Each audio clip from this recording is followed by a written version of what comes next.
이제 오늘 마지막 강의네요. 4월 3, 4월 마지막이고 이제 5, 6월부터는 또다시 요약집 서브노트 가지고 강의를 합니다. 요약집은 140페이지도 안 되게 줄여놨어요. 그래서 그것만 요약집만 열심히 하셔도 공인중개사법은 충분히 90점 이상 고득점 할 수 있습니다. 물론 지금은 당연히 고통받겠죠. 지금 90점 나오는 건 비정상이고 지금 모의고사 보면 17.5점 정도 나오면 됩니다.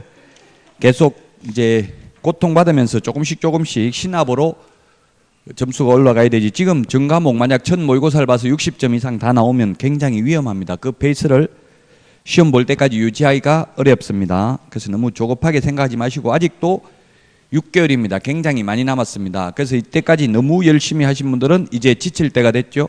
그러면 조금 재충전을 하셔야 됩니다. 지금 오늘부터 우리 동네는 철쭉 축제 하더라고요. 그래서 너무 열심히 하신 분들은 조금 재충전하시고 별로 공부 안 했던 분들은 지금부터 이제 열심히 하셔야 될 겁니다.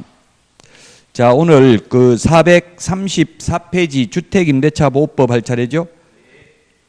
오늘 프린터 주택임대차 보호법하고 상가 건물임대차 보호법 비교하는 걸 내드렸습니다. 이거 오늘 내드린 프린터를 좀 보고 하도록 하겠습니다. 교과서도 물론 참고로 하시면 되겠고요. 자, 적용 범위가 나와 있는데 주택임대차 보호법은 주거용 건물입니다. 이 주거용인지 이 주거용이 아닌지는 사실상 용도를 가지고 판단합니다. 공부상 용도가 아니고. 그래서 우리 그 앞에 공인중개사법에서는 중개보수 계산할 때 주택인지 주택 아닌지는 공부를 기준으로 한다고 했죠. 그래서 오피스텔의 경우에는 공부상은 업무시설로 되어 있기 때문에 주택이 아닙니다. 근데 만약에 오피스텔도 주택으로 사용하고 있으면 주택임대차보호법상은 주택으로 보호되겠죠.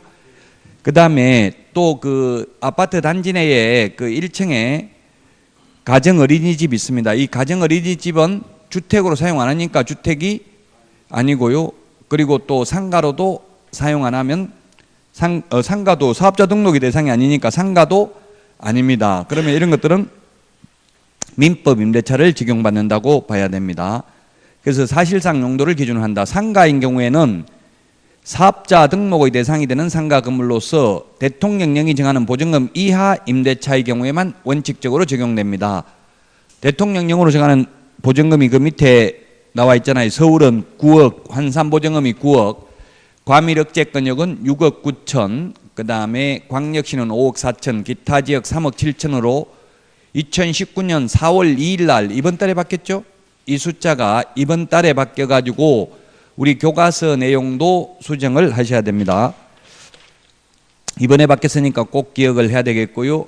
물론 이 대통령령이 정하는 보증금을 초과하는 경우에도 적용되는 것도 있습니다. 그러나 원칙적으로는 환산보증금이 서울에서는 9억 이하인 경우에만 적용이 된다. 그 다음에 적용 제외가 있는데 일시 사용을 위한 임대차임이 명백한 경우에는 주택, 상가, 건물 임대차보호법 모두 적용이 안 됩니다. 그래서 대표적인 판례가 우리 모텔에 숙박계약, 장기 투숙을 했다 하더라도 최단기 존속기간 2년을 주장할 수는 없을 것입니다. 그래서 일시 사용을 위한 임대차임이 명백한 경우 주택, 상가, 건물 임대차보호법 적용되지 않는다. 이 내용이 8년 연속 출제됐습니다. 이 지문이 계속 해마다 출제됐습니다. 일시 사용을 위한 임대차임이 명백한 경우 적용하지 않는다. 그래서 저도 일시 사용 임대차 계약을 해봤는데 현업에 있을 때 중국 동포들 왔을 때 3개월 계약 체결합니다. 3개월. 단기 임대차, 일시 사용 임대차 이런 식으로 해서 계약을 체결해요. 왜냐하면 보증금이 없어요. 무보증 월세이기 때문에 만약에 보증금도 없는데 월세도 안 내고 계속 살겠다 주장하면 골치 아프죠. 그래서 일시 사용을 위한 임대차 이런 식으로 계약서를 쓰긴 합니다. 자, 그래서 결론은 일시 사용을 위한 임대차가 명백한 경우 주택, 상가, 건물 임대차 보호법 모두 적용되지 않는다. 이게 8년 연속 출제된 지문이라고요. 꼭 기억하시고요. 그 다음에 우선 면제권이 있고 최우선 면제권이 있습니다. 우선 면제, 최우선 면제가 있는데 먼저 우선 면제를 받으려면 최우선 면제, 우선 면제가 아니고 최우선 면제부터 먼저 하겠습니다. 최우선 면제. 우리 법에는 최라는 말은 없습니다. 주택임대차보호법 8조에 보면은 다른 담보물권자보다 우선면제 이렇게 되어 있습니다. 소액임차인 우선면제, 이걸 다른 말로는 학자들이 최우선면제라고 합니다. 법에는 최우선면제가 없기 때문에 시험에 나올 때는 최우선면제라고 안 나오고 다른 담보물권자보다 우선면제, 소액임차인 우선면제 이런 식으로 출제될 수 있습니다. 최우선면제라는 게 있고 그 다음에 우선면제가 있습니다. 우선면제는 후순위 권리자 기타 채권자보다 우선면제를 말합니다. 최우선면제만 받으려면 대항력만 갖추면 됩니다. 대항력이라는 말은 이게 물권적 효력입니다. 제3자에게도 임차권이 있음을 주장할 수 있는 힘, 주장할 수 있는 힘을 대항력이라고 합니다. 나 임차권이 있다, 못 나가겠다. 원래는 집주인 바뀌면 나가야 되죠. 새로운 주인이 오면. 근데 대항력이 있으면 집주인이 바뀌어도 2년 동안은 계약했으니까 못 나가겠다. 이렇게 버틸 수 있는 힘이 대항력입니다.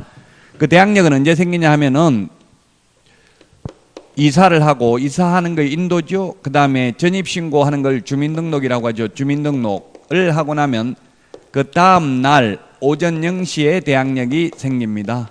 다음 날 오전 0시에 대항력이 생긴다.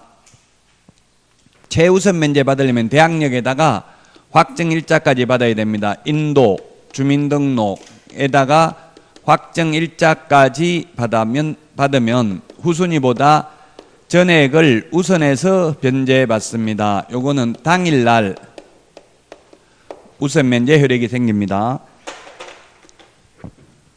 상가의 경우에는 주민등록 대신에 사업자 등록 신청입니다. 사업자 등록 신청, 사업자 등록증 교부가 아니라 신청이고요. 그 다음에 확정일자는 주택의 경우에는 동주민센터에서 받는데 상가의 경우에는 사업자 등록을 해야 되죠. 사업자 등록을 신청해야 되고, 확정일자는 어디에서 받아요? 상가의 경우에는 세무서에서 받습니다. 세무서에서. 주택은 동주민센터에서 받습니다. 자, 그래서 최우선면제, 우선면제를 받는데, 자, 그러면 1일날 이사하고 2일날 전입신고하면 3일날 오전 0시에 대항력이 생깁니다.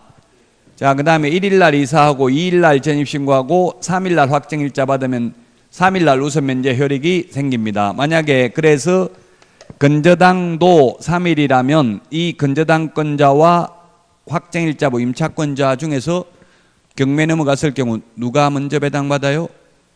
확정일자 아니면 건저당 아니면 동순위. 답은 동순위입니다. 동순위. 둘 다 3일입니다. 3일날 오전 9시에 확정일자를 받았던 오후 5시에 건저당 설정 등기를 했던 그 시각은 나타나지 않습니다. 만약 같은 건저당이면 같은 날이라 하더라도 등기부에 순위번호가 기재되잖아요. 그럼 먼저 등기된 게 먼저 배당받지만 확정일자는 등기부에 안 나타나잖아요. 그래서 이건 동순위 안돈배당입니다. 같은 날입니다. 자, 그런데 만약에 이사를 3일날 하고 전입신고를 2일날 하고 확정일자를 1일날 받았습니다. 확정일자. 그리고 건저당은 여전히 3일입니다. 이건 누가 먼저 받을까요? 이건 건저당이 먼저 배당받습니다. 확정일자는 1일날 받아서 당일날 우선면제 효력이 생긴다고 돼 있지만 단 사전 전제 요건이 대항력을 갖춰야 됩니다. 대항력은 이 두 가지를 갖춘 다음 날 오전 0시에 대항력이 생깁니다. 그래서 4일날 오전 0시에 우선면제 효력이 있기 때문에 건저당이 먼저고요. 만약 건저당이 4일이라면 4일날 설정됐다면 같은 4일이지만 이거는 4일 오전 0시니까 이런 경우는 임차권이 먼저 배당받습니다. 만약에 4일이라면 건저당이, 근데 건저당이 3일이라면 건저당이 먼저 배당을 받습니다. 자, 최우선 면제 받는 금액을 보면 이 금액도 다 암기를 해야 됩니다. 사실상은 서울인 경우에는 1억 1,000만 원 이하인 경우, 1억 1,000만 원 이하인 경우 나누기 3을 해가지고 100만 원 단위로 절상을 하면 3,700만 원까지 최우선 면제를 받습니다. 서울인 경우. 그 다음에 과밀억제권역은 1억 이하인 경우 나누기 3을 해서 3,400만 원까지 100만 원 단위로 절상을 해서 3,400만 원까지. 그 다음에 광역시인 경우는 6천만 원 나누기 3을 해서 2천만 원까지 최우선 면제를 받습니다. 우리 프린트에 되어 있죠. 예, 그래서 여러분들 필기는 그래도 자꾸 필기를 해보는 게 기억에 오래 남을 수는 있습니다. 기타 지역인 경우는 5천만 원 나누기 3을 하면은 1,700만 원까지 최우선 면제를 받을 수 있습니다. 자, 근데 과밀 억제권역이 아닌데 세용화, 정용화, CN블루 정용화가 아니라 세용화입니다. 세종시, 용인시, 화성시는 과밀 억제권역이 아닌데 과밀 억제권역에 준하는 보호를 받습니다. 자, 그 다음에 광역시가 아닌데 광역시에 준하는 보호를 받는 게 파주가 신설됐습니다. 최근에 파주가 신설됐습니다. 파주 외에 그 다음에 안산이라든지 김포라든지 그 다음에 경기도 광주시는 옛날부터 있었죠. 안산, 김포, 광주는 옛날부터 있었습니다. 이게 주택입니다. 주택의 경우에는 보증금만 가지고 계산합니다. 자, 그 다음에 상가를 보겠습니다. 상가의 경우에는 상가도 서울특별시가 있고 그 다음에 과밀억제권역이 있고 그 다음에 광역시가 있고 기타 지역이 있습니다. 기타 지역이 있는데 서울은 그대로 서울인데 과밀억제권역이 아님에도 불구하고 부산이 포함됩니다. 부산도 포함이 된다. 자, 그 다음에 세종시, 용인시, 화성시는 포함되잖아요. 부산이 포함된다고. 이게 주택하고 상가하고 좀 달라요.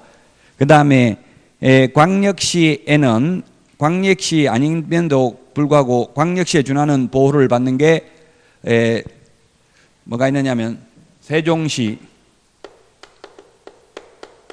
파주시, 화성시 이 세 개는 광역시가 아님에도 광역시에 준하는 보호를 받습니다. 물론 이 세종, 파주, 화성 빼고 나머지 또 있습니다. 옛날에 있던 거 안산, 용인, 김포, 광주는 원래부터 있었습니다. 이게 좀 헷갈리게 돼 있는데 자, 그래서 서울인 경우에는 환산보전금이 이번에 이게 바뀌었다고요. 서울의 경우 환산보전금이 6억 전에서 얼마로 바뀌었다고요? 9억으로 바뀌어서 환산보전금이 9억, 과밀억제권역은 6억 9천, 그 다음에 육구는 54, 광역시는 5억 4천, 기타 지역은 3억 7천입니다. 3억 7천으로 바뀌었습니다. 여기에 세종, 파주, 화성 빼고 나머지 안산, 김포, 광주 이런 거는 원래 있던 겁니다. 그대로 들어갑니다. 환산보전금입니다. 이거는 환산보전금. 요건 환산보전금인데 요건 우선면제 받을 수, 쉽게 말하면 우선면제 받을 수 있는 금액입니다. 이 금액 이하인 경우. 자, 그 다음에 최우선면제 받을 수 있는 금액은 서울특별시인 경우 6,500만 원 이하인 경우 6,500만 원 이하인 경우 나누기 3을 해서 2,200만 원까지 최우선 면제 받을 수 있습니다. 과밀억제권역은 5,500만 원 이하인 경우 나누기 3을 해서 1,900만 원까지 최우선 면제 받을 수 있습니다.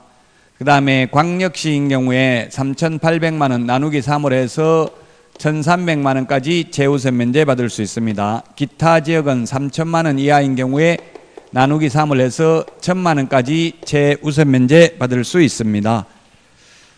자, 근데 또 이게 우선 면제 받는 기준 금액하고 최우선 면제하고 다른데 최우선 면제 받을 때는 수도권 중 과밀억제권역만 해당되고 여기는 또 부산은 해당이 안 됩니다. 이게 좀 헷갈리게 돼 있죠. 최우선 면제 받을 때에는 과밀억제권역만 해당되고 부산은 해당 안 된다고요. 부산은 해당 안 된다. 그 다음에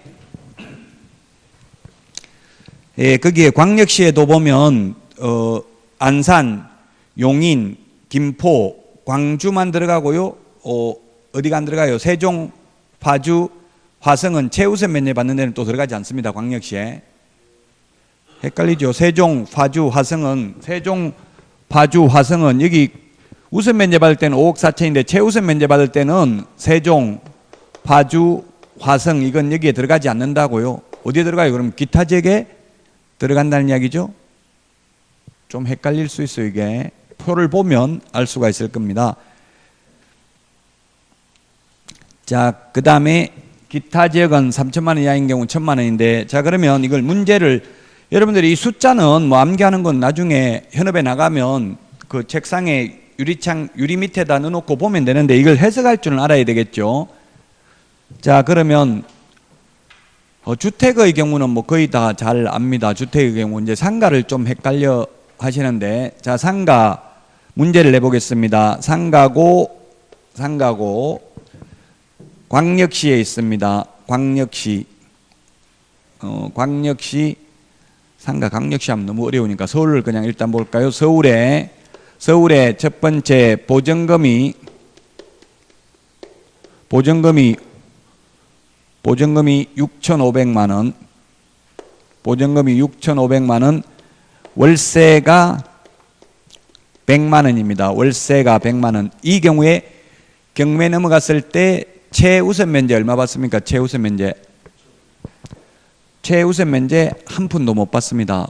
왜냐하면 환산보증금이 6,500 이하인 경우에 2,200만 원 받는데, 환산보증금이 보증금 더하기 월세 곱하기 100을 한 게 환산보증금입니다. 그래서 환산보증금은 이건 1억 6,500입니다.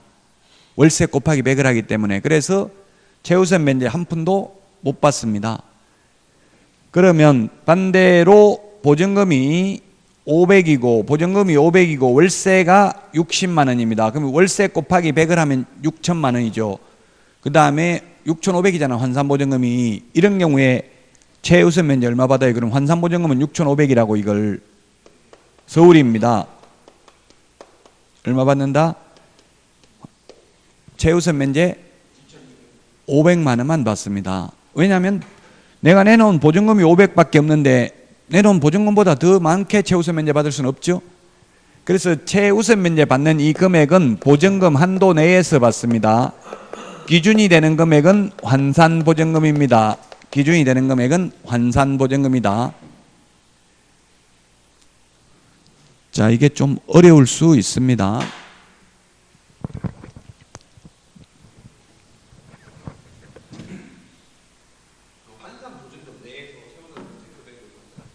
네, 기준이 되는 6,500만 원 이하다고 할 때 이 6,500만 원은 환산보증금이고, 실제 돈 타는 거 받는 거는 보증금 범위 내에서만 받는다고요. 보증금 내놓은 게 500밖에 없는데 만약 그러면 전부 월세고 보증금이 한 푼도 없으면 최우선 면제는 한 푼도 못 받겠죠. 내가 내놓은 돈 범위 내에서 받는 거지, 내놓은 돈도 없는데 최우선 면제 해달라고 하면 말이 안 되잖아요. 그래서 실제 받는 금액은 보증금 범위 내에서만 받는다. 기준이 되는 금액은 환산보증금입니다. 자, 그 다음에 보증금 중 일정액의 보호입니다. 주택이든 상가든 모두 2분의 1 범위 내에서만, 매각대금의 2분의 1 범위 내에서만 최우선 면제 받습니다. 그게 무슨 말이냐 하면은 가령 상가인 경우 6천만 원 이하인 경우 2천만 원 최우선 면제 받고요. 6천도 2천만 원 최우선 면제 받고 2천만 원이라도 2천만 원 최우선 면제 다 받습니다. 그러면 방이 20개가 있습니다. 20개가 있는데 모두 보증금이 각 방마다 2천만 원입니다. 2천만 원짜리 방이 20개 있으면 4억이죠. 4억인데 경매에 이 건물이 경매에 4억에 낙찰됐습니다. 4억에 넘어가 버렸어요. 그러면 최우선 면제 다 해주고 나면 다른 건조당권자나 배당받을 게 한 푼도 없겠죠. 그래서 낙찰 금액 4억에서 2분의 1만 떼줘가지고 2억에서만 최우선 면제 받기 때문에 이건 2천만 원 최우선 면제 다 못 받고 1,000만 원씩 밖에 최우선 면제를 못 받는다는 이야기입니다. 그래서 2분의 1 범위 내에서만, 3분의 1이 아니고 2분의 1 범위 내에서 최우선 면제 받고요. 그 다음에 임대차 기간입니다. 임대차 기간은 최단기 존속 기간이 주택의 경우 2년이고요. 상가의 경우 1년입니다. 농지법에서 농지 임대차는 최단기 존속 기간이 3년이라고 했죠. 민법 임대차는 최단기 존속 기간, 최장기 존속 기간 없습니다.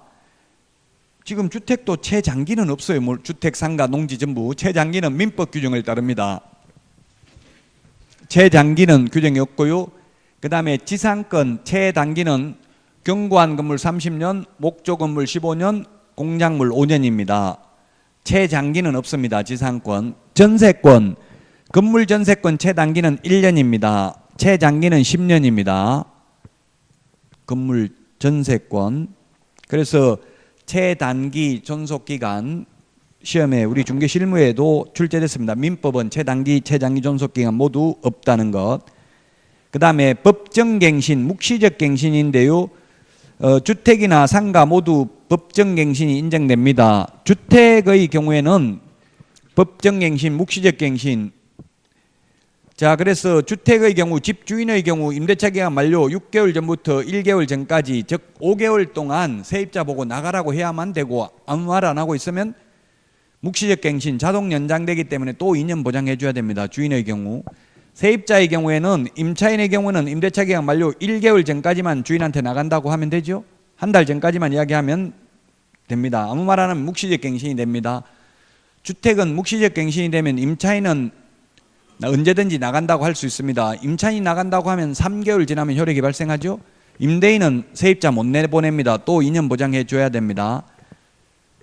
상가의 경우에도 임대인은 마찬가지고요. 상가에 대해서 임차인에 관한 규정은 없습니다. 임대인이 임대차 기간 만료 전 6월에서 1월 사이에 갱신거주를 통지 안 하면 또 1년 상가 보장해 줘야 됩니다. 세입자가 묵시적 갱신됐을 때는 역시 주택하고 똑같이 해지 통고하면 3개월이 지나면 효력 발생합니다. 묵시적 갱신도 이게 주택, 상가, 농지는 3개월 전까지 이야기해야 되죠. 3개월 전까지 이야기 안 하면 묵시적 갱신이 됩니다.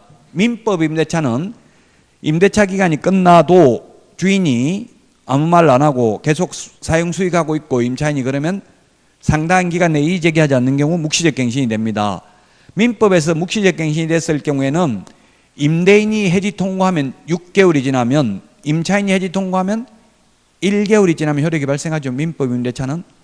민법 전세권은 전세권 설정자가 전세기간 끝나기 6개월 전부터 1개월 사이에 역시 아무 말 안 하고 있으면 묵시적 갱신이 됩니다. 전세권이 묵시적 갱신됐을 때는 전세권 설정자나 전세권자나 모두 전세권 소멸 통고하면 6개월이 지나면 효력이 발생하죠. 그래서 묵시적 갱신 5개, 그 다음에 계약 최단기 존속기간 5개 이런 것들을 비교해서 정리를 하셔야 된다.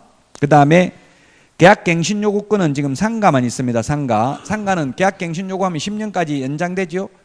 임대차 기간 끝나기 6개월 전부터 1개월 사이에 계약갱신 요구를 할 수 있고 정당한 사유 없이 이를 거절할 수 없습니다. 그 다음에 차임 등의 정감 청구입니다. 정감 청구는 주택은 20분의 1, 상가는 100분의 5, 둘 다 5%죠. 따지고 보면 퍼센트로 하면 5%밖에 못 올립니다. 자, 그러면 주택의 경우 가령 주택을 2년간 계약 체결했습니다. 2년 계약 체결했는데 1년 만에 2년에 1억이라고 계약 체결해놓고 1년 만에 주변 시세가 올랐다고 5% 500만 원 올려달라 할 수 있어요? 없어요? 계약을 2년 계약 체결했는데 할 수 있습니다. 계약 기간 중에 올리는 것만 5%입니다. 한번 올리고 나면 1년 안에는 못 올립니다. 2년 계약 기간 끝나고 올리는 건 얼마든지 올려도 되죠. 시세만큼 올려도 됩니다. 계약 기간 중에 5%밖에 못 올린다. 이 정액 청구는 당사자 합의에 의해서 올리는 것은 가능하다고 돼 있어요. 판례가. 자, 그 다음에 상가도 5%밖에 못 올리고요. 그 다음에 월차임 전환율, 이 올리는 거 정액 청구는 청구권이기 때문에 당사자 합의를 하면 올릴 수 있지만 월차임 전환율은 당사자 합의해도 안 된다. 월차임 전환율은 주택의 경우에는 월차임 전환율이 거기에 보면 뭐라고 돼 있어요? 1할이면 10%죠. 또는 기준금리 더하기 3.5% 중에서 낮은 비율을 초과할 수 없고, 상가의 경우에는 1할 2푼이면 12%나 똑같은 말이에요. 1할 2푼 또는 기준금리 곱하기 4.5배 중에서 낮은 비율을 초과할 수 없다. 그러면 상가 같은 거는 계산하는 걸 내기가 좀 어려워요. 너무 계산하기가 복잡하니까 계산기 없으면 하기 힘들고요. 주택의 경우에는 시험에 출제를 했는데 지금 기준금리가 1.75%입니다. 근데 제 생각에는 시험에 낸다면 기준금리를 1.5%라고 가정하고 계산하시오 이렇게 나올 가능성이 높아요. 왜냐하면 기준금리는 3개월마다 바뀔 수 있어요. 한국은행에서 공시하기 때문에. 그러면 1.5%라고 가정하면 얼마예요? 3.5% 합하면 5%. 그럼 1하는 10%니까 둘 중에 낮은 걸 초과할 수 없으니까 5%를 초과할 수 없죠. 그래서 과거 공인중개사법에 전세 6천만 원, 보증금 6천만 원인데 이걸 월세로 돌리려고 하면 월세 얼마 받을 수 있는가? 지금 5% 기준금리를 1.5%라고 가정하고 계산하면 5%니까 한 달에 얼마 받을 수 있어요? 한 달에 30만 원 받을 수 있나요? 25만 원 받을 수 있나요?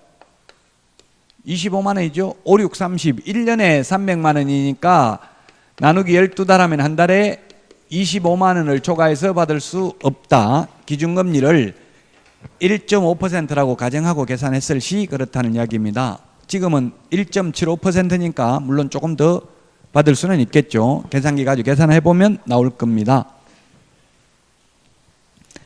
자, 그 다음에 사실혼 관계 승계입니다. 사실혼이 보호되는 것은 주택임대차보호법만 적용됩니다.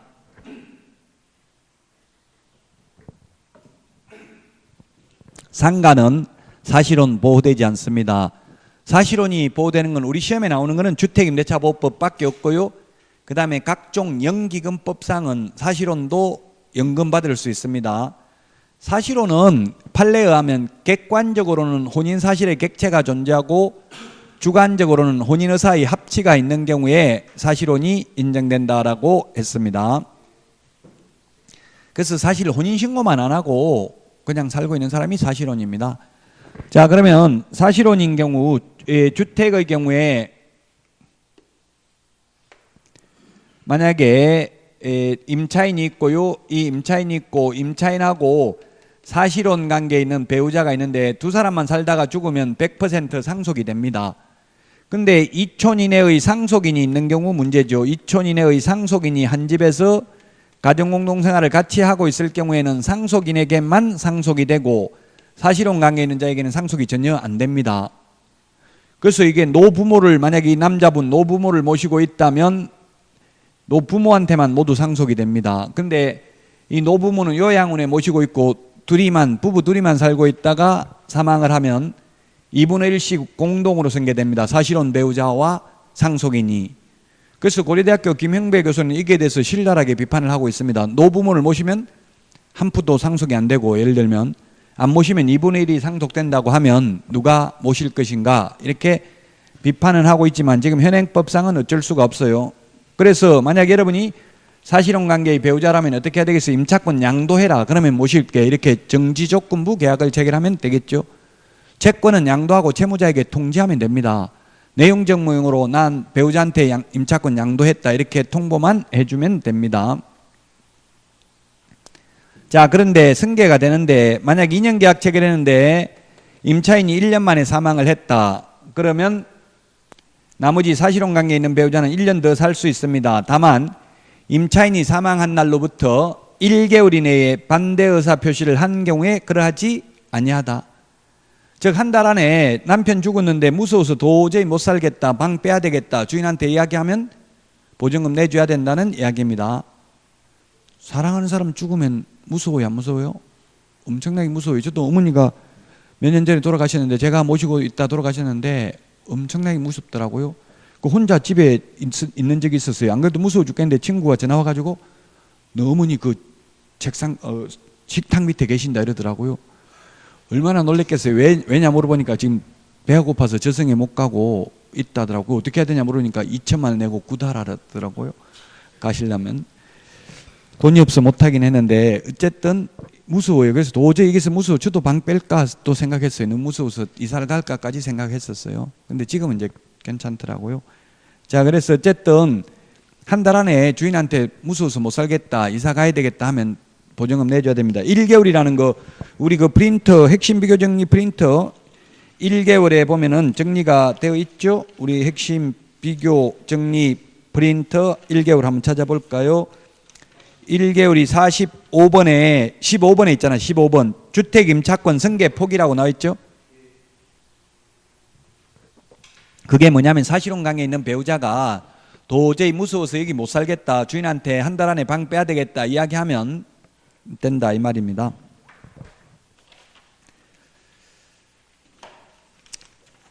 자, 그러면 다시 임차권 등기 사실혼은 자 그래서 주택만 보호된다. 그 다음에 임차권 등기 명령 제도입니다. 임차권 등기 명령은 주택 상가 모두 다 가능합니다. 임차권 등기 명령이라는 것은 우리 등기법에서 임차권 등기는 두 가지가 있어요. 설정 등기가 있고 명령에 의한 등기가 있어요. 설정 등기는 합의에 의해서 임대인 임차인 합의에 의해서 하는 등기입니다. 원래 등기는 등기 권리자, 등기 의무자가 같이 가야 되잖아요. 등기소에. 그런데 이 명령에 의한 등기는 다른 말로 하면 재판상 등기입니다. 사실 재판의 종류에 보면 명령, 판결, 결정이 있어요. 그래서 재판상 등기이기 때문에 임차인, 등기 권리자 혼자만 가면 되죠.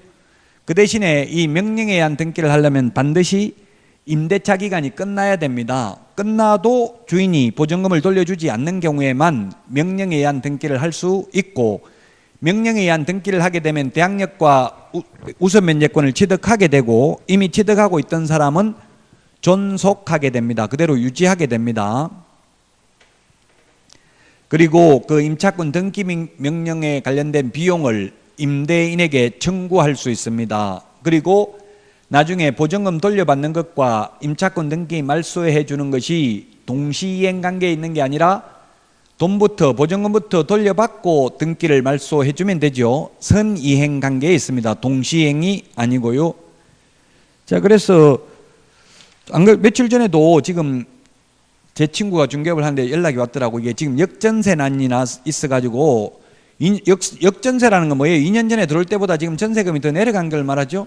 역전세고, 깡통주택은 뭡니까? 아예 집 팔아도 전세금도 못 내주는 게 깡통주택이죠. 그래서 역전세난이 있어가지고 집을 매매를 중개를 했는데 잔금 날짜를 못 정했대요. 매도인이 새로운 세입자를 구해주는 걸 조건을 했고, 구해주고 나면 그 10일 후에 잔금 치르기를 한다 이렇게 한 거예요.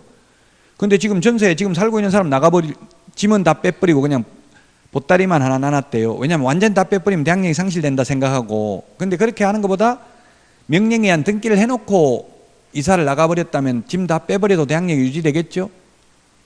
예, 그래서 이 임차권 등기 명령에 소요되는 비용 한 5만 원도 안 들어가요. 인지만 붙이면 되거든요. 그 등기를 해놓고 이사 가는 게 바람직합니다. 자, 그 다음에 임대차 분쟁조정위원회가 주택, 상가 모두 다 있습니다. 임대차 분쟁조정위원회. 분쟁조정위원회는 대한법률구조공단 지부에는 두어야 되고요, 시도에는 둘 수 있습니다. 그 다음에 차임연체와 해지인데 2기 연체, 3기 연체, 우리 그 프린트에 보면은 2기 연체, 3기 연체가 어디에 있냐면은 20 몇 번이죠? 이게 30번이네요. 30번 맨 밑에 보니까 2기 연체, 3기 연체 나와 있죠? 2기 연체 찾았어요?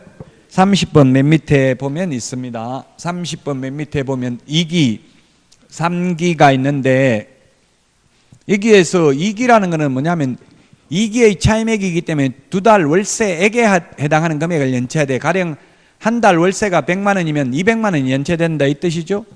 그러면 예를 들면 이번 달에는 돈이 없어서 절반만 주고 50만 원만 주고 나머지 50만 원 다음에 주겠다 이런 식으로 하면 넉 달 연체돼야 되겠죠. 50만 원씩 연체되면 연체되는 액수가 2기의 차임액에 해당되는 경우입니다.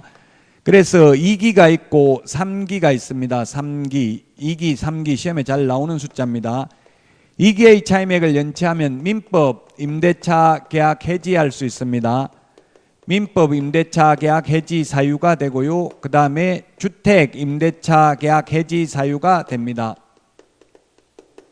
그 다음에 묵시적 갱신, 주택, 법정 갱신, 불인정입니다. 인정되지 않습니다. 법정 갱신,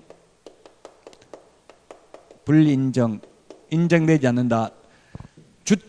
주택입니다. 주택, 법정 갱신 인정되지 않는다.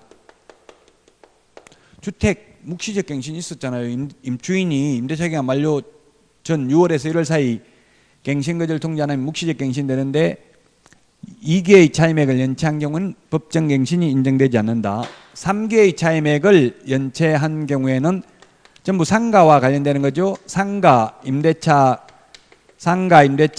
해지 사유가 됩니다. 거기 30번 프린터 핵심 비교 정리 프린터 30번 보고 밑줄 치놓으세요. 그 30번 맨 밑에 있죠. 2기, 3기. 그 다음에 상가 계약 갱신 요구 거절할 수 있습니다. 갱신 요구 거절 사유입니다. 갱신 거절 사유가 되겠고요. 그 다음에 권리금 회수기회 상가 권리금 회수기회 보장 안 됩니다. 보장 안 된다. 권리금 회수기회 보장 안 됩니다. 이것만 있고요. 다른 거는 요거 4번은 시험에 나올 확률은 거의 없습니다. 시험에 안 나오는데 그 민간임대주택 특별법에 의한 민간임대주택 특별법상 해지 사유가 됩니다. 해지 사유. 시험에는 아마 민간임대주택 특별법은 우리 시험 범위는 아니잖아요. 근데 현업에 가면 중요하겠죠? 민간임대주택 특별법에 의해서 민간임대주택으로 등록이 돼 있는 경우는 3개의 차임액을 연체하 해지할 수 있고 그 외에는 무조건 8년이면 8년 동안 가야 되죠. 요건 시험에 아마 4번은 안 나올 겁니다. 그래서 2기, 3기를 구분해서 정리하셔야 되겠습니다. 자, 그 다음에 소액사건 심판권 준용이라고 되어 있는데 3천만 원 이하인 경우는 소액사건은 빨리 재판을 한다 이 말이죠. 시험에는 잘 나오진 않습니다. 그 다음에 임대차 정보 제공 요청입니다. 이해관계인은 동주민센터에 임대차 정보 제공을 요청할 수 있습니다. 그 이해관계인인 경우. 그런데 우리 개업공개사는 이해관계인이 아닙니다. 그래서 개업공개사는 그 전입신고한 날짜 이런 거 알아볼 수가 없습니다. 주인이 동의해 주지 않는 한. 근데 상가인 경우는 이해관계인이 관할 세무서장에게 요청할 수 있습니다. 왜냐하면 세무서의 확정일자를 받기 때문에 그렇죠. 자, 그래서 주택하고 상가의 계략적인 차이점에 대해서 살펴봤습니다. 자, 여기까지 하고 이제 경공매에 대해서 살펴보도록 하겠습니다. 쉬었다가 하겠습니다.